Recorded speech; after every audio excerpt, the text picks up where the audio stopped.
Let's learn how to play our D minor chord. First finger, first string, first fret. Second finger, second fret on the third string, and fourth finger, not the second but the fourth, on the third fret on the second string.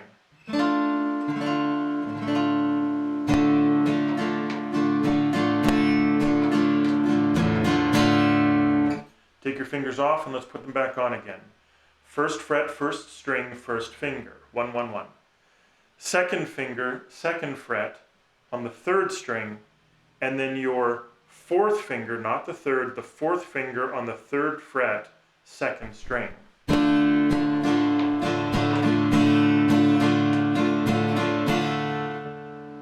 Excellent work.